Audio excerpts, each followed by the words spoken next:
A história vai caminhar dizendo, queridos, que o pai envelhece. O pai fica numa condição muito mal em cima da cama. E um certo dia, ele chama seu filho Esaú, seu filho preferido. Ele fala: filho, eu já estou praticamente morrendo. Faça um prato que eu gosto, faça um guisado, e eu vou te abençoar, filho. Traga aqui uma refeição boa, eu vou comer. Depois que eu estiver satisfeito, eu vou colocar minha mão sobre a tua vida e eu vou abençoar a tua vida. Diz a Bíblia que a mãe ouviu por detrás da porta. Rebeca ouve, ela chama seu filho Jacó e fala: filho, vamos passar a perna no sermão, vamos fazer assim, daí você vai lá e o seu pai vai te abençoar no lugar dele. E foi assim que eles fizeram. E a história vai dizer, queridos, que Jacó engana o próprio pai. Ele prepara a refeição antes do sermão Esaú, leva para o seu pai alimenta, ele come, ele resolve abençoar. E quando ele coloca a mão sobre Jacó, ele fala: mas parece que está diferente, filho, não parece Esaú, você não tem o cheiro de Esaú, você está diferente do sermão. Diz a Bíblia que Jacó tinha colocado pelos pelo corpo, para o pai colocar a mão e pensar que era Esaú. E aí veio a primeira crise. O pai perguntou: mas qual que é o seu nome, filho? Ele falou: pai, eu sou Esaú. No fundo ele queria ser o irmão dele. Eu acho muito triste isso, irmãos. Quando a pessoa ela entra em crise de identidade, ela quer ser outra pessoa, ela quer ser quem ela não é, ela tem inveja do outro, ela quer tomar o lugar do outro. Foi assim com Jacó. Ele foi um homem cheio de crises. E o pai, diz a Bíblia, que ele resolve abençoar o seu filho. Ele abençoa Jacó de forma enganada. Ele abençoa Jacó. E quando Jacó sai da presença do seu pai, Esaú chega. E quando Esaú vai levar a refeição, o pai falou assim: não, filho, mas você já me trouxe. Não fui eu, pai, foi meu irmão. Filho, eu já abençoei o teu irmão então. Jacó, queridos, ele foi um homem enrolado, mentiroso e trapaceiro. Mas ele foi isso até o dia que ele teve encontro com o Senhor. E eu glorifico a Deus, porque o encontro com Deus, o encontro com o Senhor tem a capacidade de mudar o nosso caráter, de mudar a nossa vida, de mudar a trajetória da nossa história. E eu quero crer, eu quero acreditar que nesta noite nós também teremos encontro com o Senhor e teremos a nossa vida transformada pelo poder do Senhor. Amém? Quantos podem aplaudir e glorificar o Senhor nessa noite?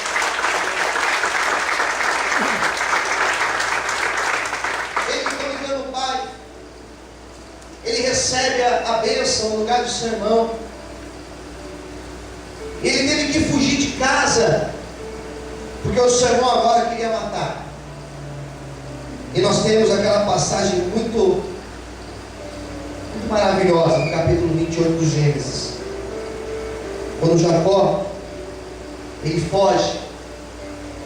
Quando ele foge da presença do sermão, ele teve encontro com Deus no meio do deserto.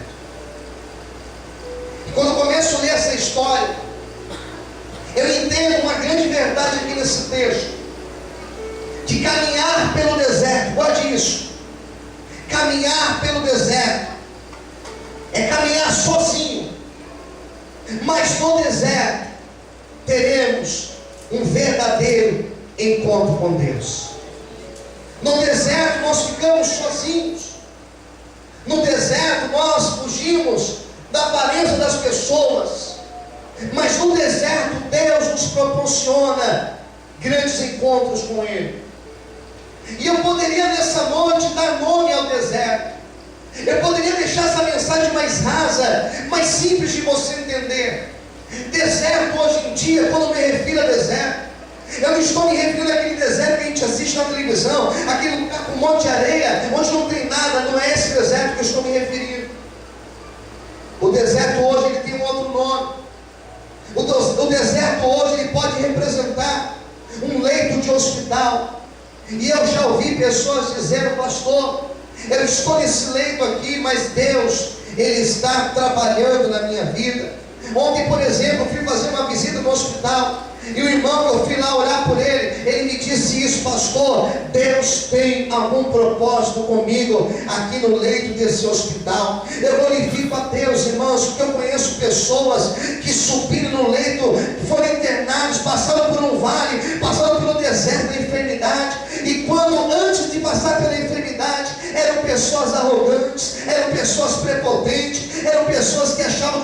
precisavam de ninguém, mas no dia que passou pelo deserto da enfermidade da vida, eles se converteram verdadeiramente e tiveram a sua vida transformada. Eu conheço pessoas que não passaram pelo deserto da doença, mas passaram pelo deserto do desemprego. Foram pessoas arrogantes a vida inteira, mas no dia que perdeu o emprego, no dia que perdeu a condição financeira, tiveram um encontro verdadeiro com o Senhor, tiveram um encontro com Deus e foram transformados pelo poder do Senhor. Eu conheço muita gente, queridos, que quando tinha dinheiro estava cercado de amigos, mas no dia que perdeu a condição, perdeu também os amigos e ficou sozinho.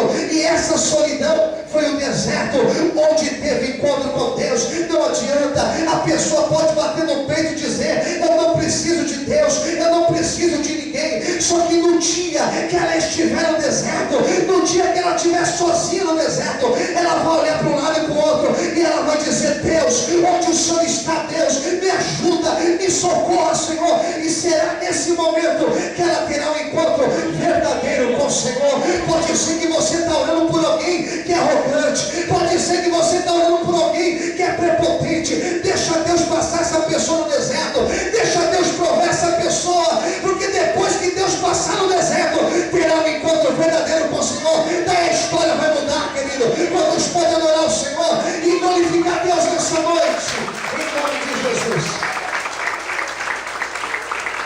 Existe o Jacó antes do deserto e o Jacó depois do deserto. Existe um homem antes e um homem depois do deserto. Quem entendeu, diga amém. Essa história é parecida com a minha e com a tua.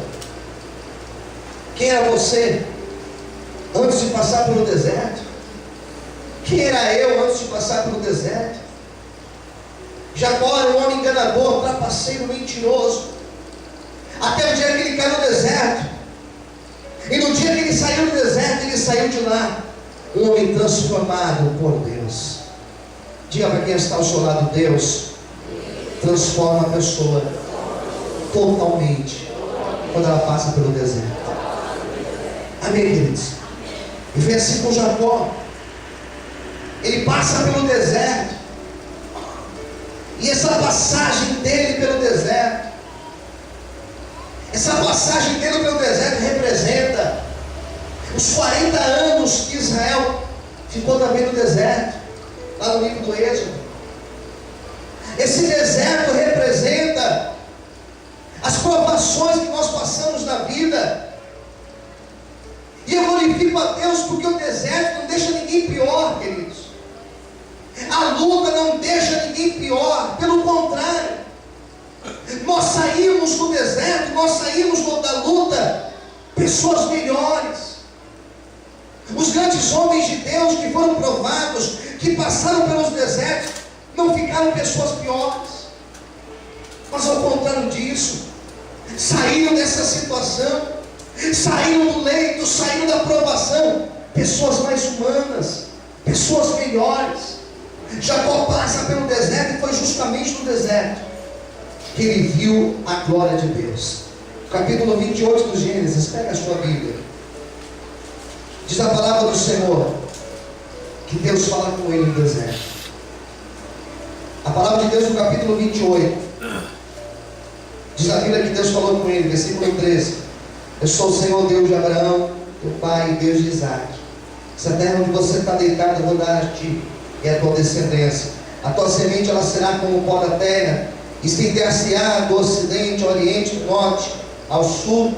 Em ti todas as famílias da terra elas serão abençoadas. Estarei contigo, te guardarei por onde quer que fores, e eu te farei tornar esta terra, porque não te deixarei, até que haja feito o que te tenho dito. Ele acorda do sonho, ele diz o seguinte: o Senhor está neste lugar, e eu não sabia. Ele declarou: quão terrível este lugar não é outro senão a casa de Deus, esta é a porta do céu. Então ele levanta pela manhã de madrugada, ele toma uma pedra e coloca o azeite sobre ela, e consagra aquela pedra, aquele lugar, derramando o azeite. Ele diz: este lugar vai se chamar Betel. O nome daquela cidade antes era Luz. Ele faz uma oração: Senhor, se o Senhor me guardar nesta viagem que faço, me der pão para comer e veste para vestir,